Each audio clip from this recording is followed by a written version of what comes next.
Tudo bem? Desejo que sim. Estamos de novo no canal Tempo dos Santos para focalizar o modelo servo de liderança que foi praticado e proposto por Jesus aos seus fiéis seguidores e que muita gente não conhece, porque simplesmente os teólogos e sacerdotes das religiões pseudo-cristãs o esconderam dos seus fiéis. Em razão desses teólogos e sacerdotes exercerem o modelo elitista de liderança, ou de diretriz pastoral, como eles gostam de dizer, o qual é diametralmente oposto ao modelo servo de liderança praticado e proposto por Jesus. Vamos pôr em foco duas principais linhas de ação do modelo servo de liderança, ou de diretriz pastoral, como queiram.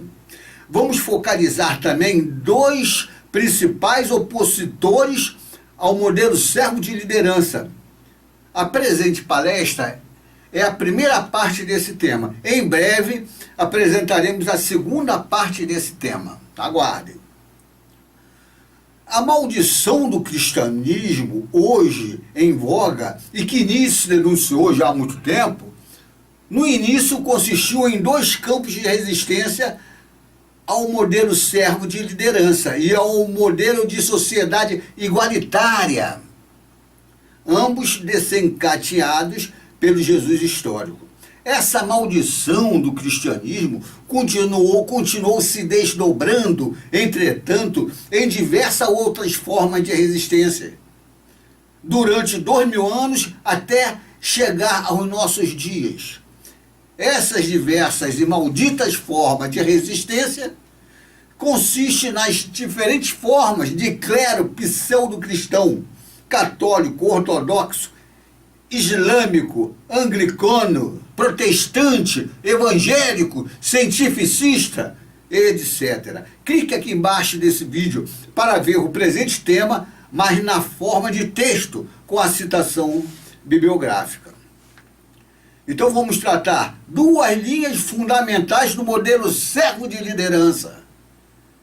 No vídeo palestra anterior, que intitulamos A Maldição do Comunismo, e que já está postado no YouTube, queira ver, focalizamos o modelo estrutural das comunidades desencadeadas pelo Jesus histórico. Modelo esse que apresenta aspectos de comunidade libertária, igualitária, fraternal, radicalmente pacifistas. Comunidades essas articuladas estrategicamente entre si em rede descentralizada, cujo anjo de Jesus e sua doutrina atuavam como centro coordenador, que permeava tanto as estrelas, entre aspas, como os castiçais.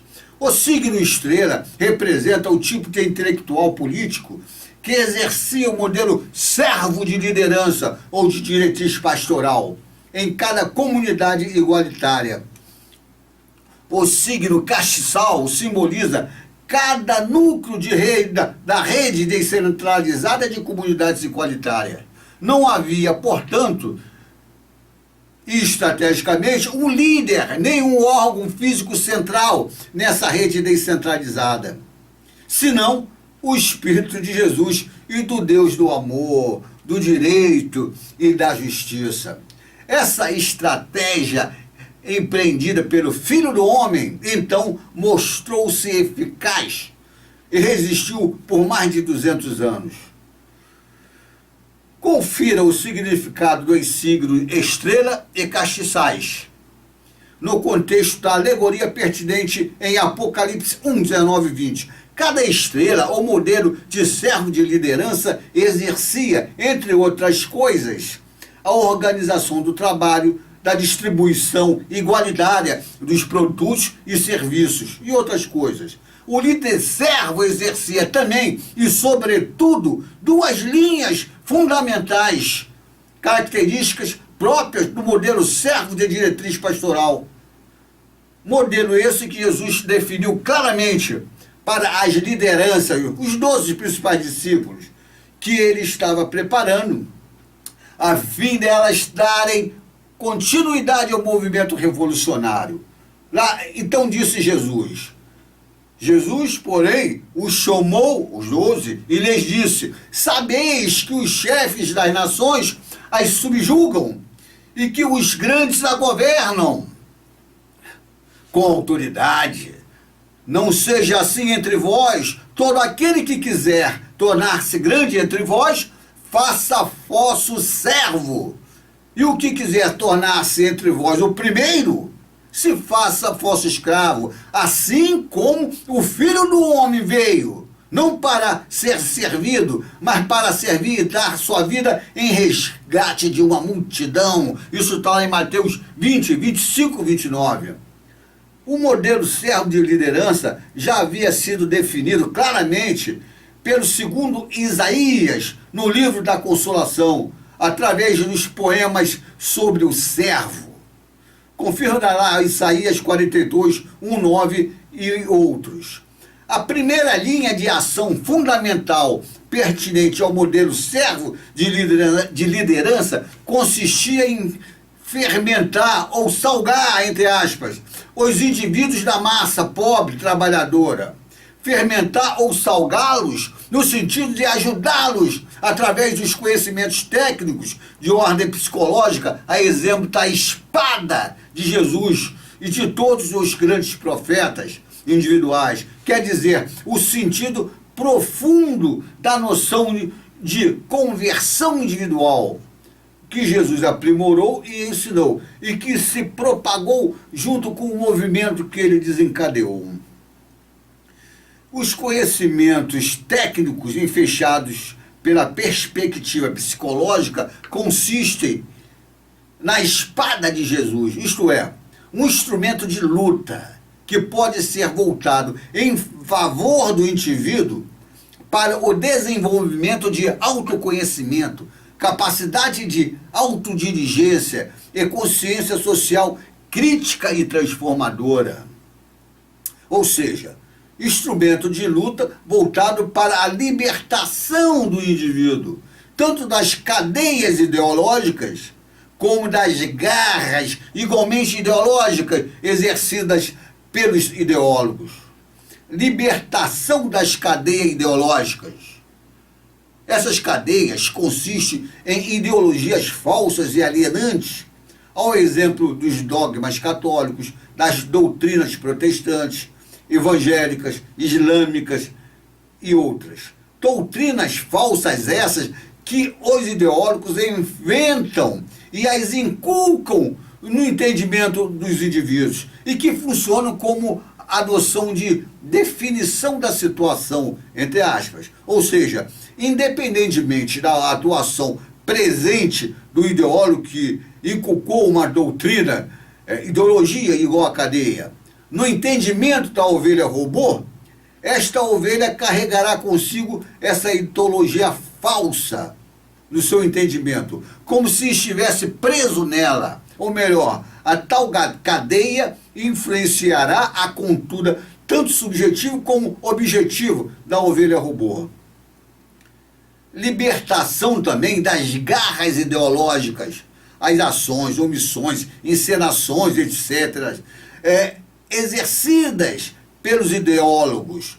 Garras essas voltadas para seduzir os indivíduos, tanto a assimilarem tais ideologias alienantes, como a se manterem presos dessas cadeias. As garras dos ideólogos são exercidas sobre o indivíduo, sobretudo no interior dos variados templos, templo edifício, que Jesus prefere chamar de sinagogas de Satanás, confere Apocalipse 2:9. Jesus advertiu os seus seguidores a terem cuidado para onde eles avançassem com o movimento libertário e igualitário, com os membros das sinagogas de Satanás, e deu também exemplos. Essa situação se aplica na atualidade, com referência às atuais sinagogas de Satanás, evangélicas, católicas, protestantes, etc., que seus teólogos e sacerdotes chamam respectivamente de congregação, catedral, templo, casa de oração, salão do reino e outras denominações do gênero. Nesse sentido, Jesus nos alertou. Diz ele: cuidai-vos dos homens, eles vos levarão para seus tribunais e açoitar-vos-ão com varas nas suas sinagogas. Sereis por minha causa levados diante dos governadores e reis. Servireis assim de testemunho para eles e para os pagãos. Quando fortes presos, não vos preocupeis, nem pela maneira como haveis de falar, nem pelo que haveis de dizer, porque não sereis vós que falareis, mas é o Espírito de vosso Pai que falará em vós. Vê lá Mateus 10, 17 e 20. A segunda linha de ação fundamental, pertinente ao modelo servo de liderança, consistia, por um aspecto, em o líder servo não se elitizar, e por outro, em atuar também no sentido de impedir a elitização e a estratificação social no interior da comunidade igualitária. Quer dizer, impedir a formação do pérfido tipo de clero assalariado ou que seduz a vítima, ovelha robô, a lhe dar valores, ou ainda algo que o valha. As duas frentes de resistência ao modelo servo de liderança e também à comunidade igualitária, duas categorias de ideólogos formavam as duas e mais eficazes frentes de resistência que se levantaram contra o modelo servo de liderança ou de diretriz pastoral e o modelo de formação social igualitária, os quais foram protagonizados pelos primeiros e genuínos discípulos da verdadeira doutrina do Mestre. Vejamos então a primeira forma de resistência ao modelo servo e à comunidade igualitária. A primeira frente de resistência ao modelo servo de liderança e à comunidade igualitária consistia nos ideólogos, sacerdotes, mestres, escribas, ideólogos em geral, que já estavam estabelecidos e eram membros de famílias sacerdotais hegemônicas. Assim, eles tiravam seus rendimentos ocupando altos cargos de direção em instituições culturais hierarquizadas. Em foco, as instituições hegemônicas dos saduceus e dos fariseus, na Judéia, que eram próprias do universo cultural judaico, pois a revolução igualitária desencadeada pelo Filho do Homem tivera início no seio da nação judaica. Depois, entretanto, os líderes que seguiam o modelo servo de liderança pastoral, então se confrontaram com outros tipos de ideólogos elitistas de outras nações, magos da Pérsia ou da Babilônia, hierofantes da Grécia ou do Egito, filósofos da Grécia, Roma, enfim, místicos, esotéricos, gnósticos de todos os lugares, etc. Ideólogos elitistas esses que já estavam bem estabelecidos em altos cargos nas suas respectivas instituições culturais hierarquizadas, pois esses ideólogos elitistas também se levantaram tanto contra os líderes do modelo servo de diretriz pastoral, como contra o modelo de formação social igualitária. O conflito entre, de um lado, o seguidor de Jesus, que exercia o modelo servo de liderança, e do outro, o ideólogo elitista, então ocorria em qualquer lugar para onde os genuínos apóstolos de Jesus avançassem, fora de Jerusalém, com um modelo igualitário de formação social, cujas duas principais diretrizes do modelo servo de diretriz pastoral, que norteavam as condutas desses velhos seguidores de Jesus, sem dúvida consistiam em servir por amor ao próximo e não se elitizarem. Diretrizes essas que estavam diametralmente em desacordo com as diretrizes correlatas, valorizadas e assumidas por todas as categorias de ideólogos elitistas. Cada uma dessas categorias de ideólogos elitistas atuava organicamente como aliada aos demais segmentos das elites das respectivas nações, ou seja, aliadas às elites políticas e econômicas nacionais. Em muitas das nações sob o domínio romano, as elites constituídas de ideólogos mancomunavam-se servilmente, a exemplo dos ideólogos judeus, às elites romanas, na subjugação e exploração das camadas pobres das suas respectivas populações. Segunda frente de resistência ao modelo servo de liderança é a comunidade igualitária. Essa segunda frente era constituída, notem, pelos ideólogos elitistas iniciantes ou noviços. O tipo noviço de ideólogo elitista atuava ambiciosamente, no sentido de ascender aos altos cargos por dentro de instituições culturais hierarquizadas já estabelecidas. Havia também o tipo de ideólogo noviço que ambicionava criar sua própria instituição cultural hierarquizada, para nela ocupar alto cargo a fim de manter farto sustento, porém subtraindo valores das suas vitimatas ovelhas.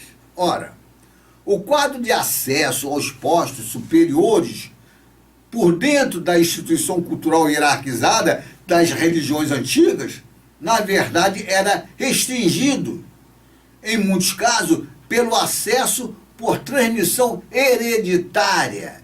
Esse modelo de quadro de acesso por modelo hereditário criava um afunilamento, isto é, criava restrições e descontentamento entre os noviços elitistas de famílias não hegemônicas, ao exemplo de Paulo de Tarso. O ideólogo noviço elitista e muito ambicioso encontrava muitas barreiras para ascender economicamente por dentro do quadro de acesso de sua instituição religiosa. Esse tipo ambicioso de noviço elitista tendia a atuar, então, no sentido de inventar uma doutrina variante de doutrina já existente, ou inventar uma doutrina completamente nova. Desse modo, o tipo ambicioso de ideólogo noviço elitista se empenhava afincadamente em arrebanhar fiéis para a sua doutrina e assim criar sua instituição religiosa hierarquizada e dela tirar seu farto sustento.